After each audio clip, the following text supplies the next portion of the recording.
Guys, so I'm gonna try something different. I never do things like this. So what I'm gonna do is take this guy apart because I'm experiencing some in the pivot area. So I think we're just gonna have to put a little Loctite in there. This is the TwoSun TS202. It has my micarta handles, 14C28 and blade, and is created by or designed by Rattlesnake, which I'm a big fan of. My cat is freaking out. She's trying to sleep and I'm being too loud. So, yeah, I'm gonna do that. Let's start here soon. Go. So, all of the hardware on this is T8. So, since this is a 202 and TwoSun tends to, well, they don't tend to, they actually do go by number, and so the higher the number, the newer it is. So this is kind of an older one. I got this last year, and so the fact that they use T8s like last year just tells me that they were ahead of the game last year. I mean, we've been complaining for a long time about not having the what I would consider the best kind of hardware to put on a knife, because it's really hard to just basically keep stripping T6s, and it's just I feel like it's mentally taxing, just because I'm a lover of knives. I love taking them apart. I love to sharpen them. I love to review them. I love everything about knives. And I just love the fact that it seems like Tucson listens, and I feel like other companies could learn from them, you know? I feel like they are a company that continuously learns, and I love that. I love that. And they're innovative, and they use like fantastic designers, and it's like all their, like Rattlesnake. This is kind of like a hawk bill or a karambit style blade. Um, it's pretty awesome though. I've never seen a karambit style blade that looks like this. I mean, yeah, it's for all intents and purposes the same exact shape, but this is still unique in its own right. So, I mean, that's just, I love it. I love Rattlesnake actually. And I think he's doing some new stuff. Something called, I want to say it's called something leaf. I just see that there's this new knife name out there that I've never heard of. It has the name Leaf. If any of you know who I'm talking about, please comment below. But I can't think of who it is. Six Leaf, that's what it is, Six Leaf. But I don't know if it's just Rattlesnake that's doing it or what, because the Six Leaf knives that I've seen only have his maker's mark on there. So I don't know. I guess it is just him. My cat's trying to sleep, so she wants me to shut up. Oh, thank you. She was going to bite me, but then she figured she would lick me instead. Oh, my poor baby. She wants to sleep. So I'm going to keep it down a little bit for her. Anyway, hopefully I don't waste a bunch of your time taking this apart and putting it back together, because I like to really check out the innards. If you guys like this, it won't be my only one. I will continue to do it. One thing I will never do is take apart a Benchmade. If I ever get my hands on one, I will never take apart a Benchmade or a Spyderco. Just because I'm not familiar with the mechanisms they use, especially anything with an axis lock. I'm just afraid that I will lose the spring or somehow not put it back together properly. But if it's a Benchmade, I won't do it. But if it's another name brand, like if it's a Citavine with an access lock, I will probably try it just to see if I can do it.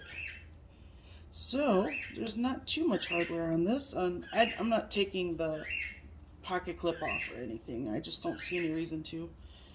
I like that. Oh, there's dome screws, but they are T8 as well, actually. So I like that. I think that's great that they do that with their hardware. So it's kind of a challenge to talk and do this. But you know who does it very well? Nick Shabazz. He's really good at this. Let's see here. Let's start. I'm gonna put the pivot over here. It's a D-shaped pivot. Hopefully I am hitting that the right way on the camera. In the right section, I mean. Oh, this goes on this side. My fault. There we go. Get in there. Okay, very good. So,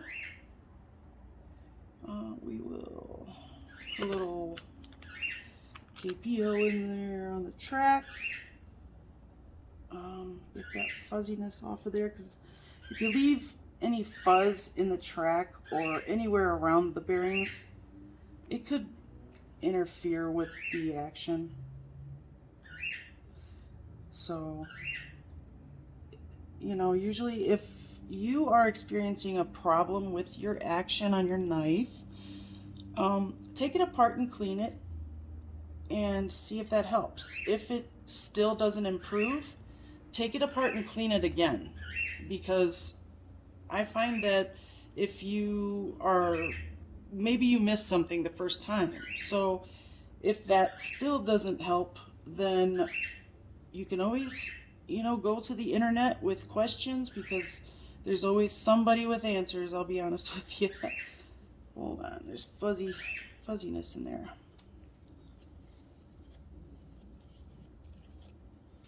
Okay, cool.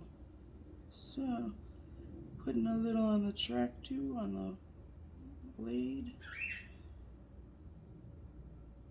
I like to put a little oil on the actual blade. Alright, let me get this little guy here. Little stop pin. It's always fun.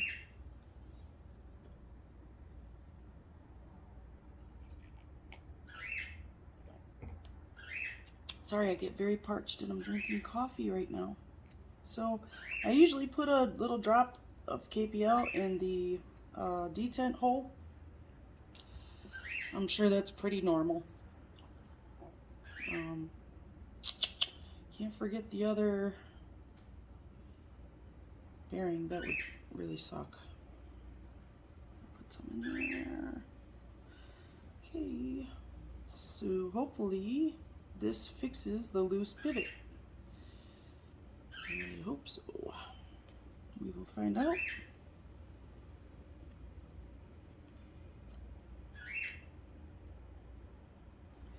Now the tricky part is getting this back on just right, because I'm always nervous when I do videos, but I'm also hopped up on coffee. So, and you gotta kind of hit the right spot, make sure you get the pivot in there, because it's D-shaped. And let's see, there we go. Sweet. Okay, I think we're getting there anyway. Alright, there we go. Awesome.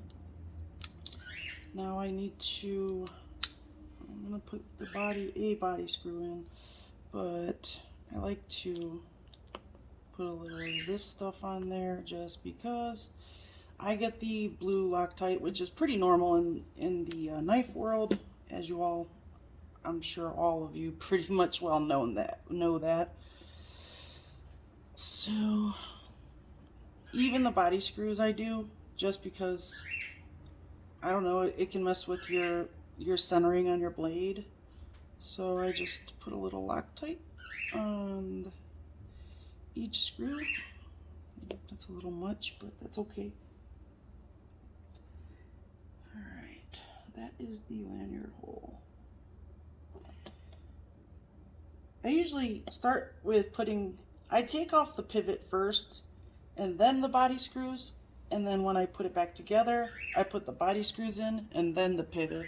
I'm not sure if there's a better way of doing things in a different order or what, but that's the way I do it. And I usually put a nice little, this is the gel, and I get the gel just because it's easier to use than the liquid. I think the liquid is just worthless, in my opinion. I think if you're going to use Loctite, you want something that's not liquid. I mean, it would probably take a little longer for a liquid to basically cure or harden, whatever. And I just don't think that it'll work very well because it's really thin. The liquid type is very thin, so such great action on this. But the blade is not centered. I usually will tighten down the body screw first. Let's try it with my right hand because I'm right-handed. And then the pivot.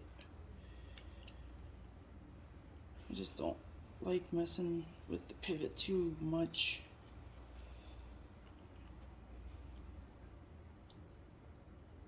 Well, and sometimes it's just not gonna be centered. See, because that's too tight.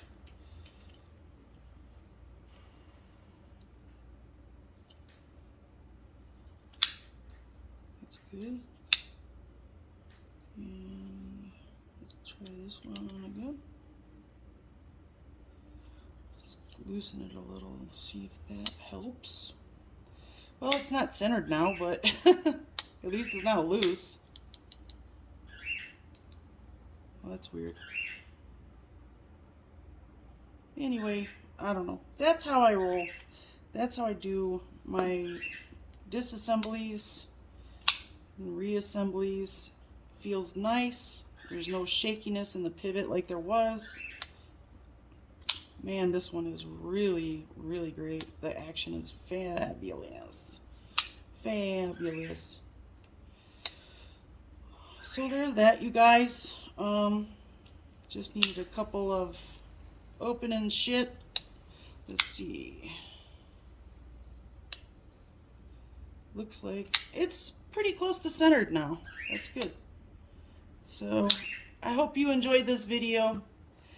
I will be making more of these if you do like it. Let me know down below what you think, and you know, my response will be in response to your response. So anyway, I will see you guys soon. Thank you for watching, and I hope you made it to the end. Bye bye.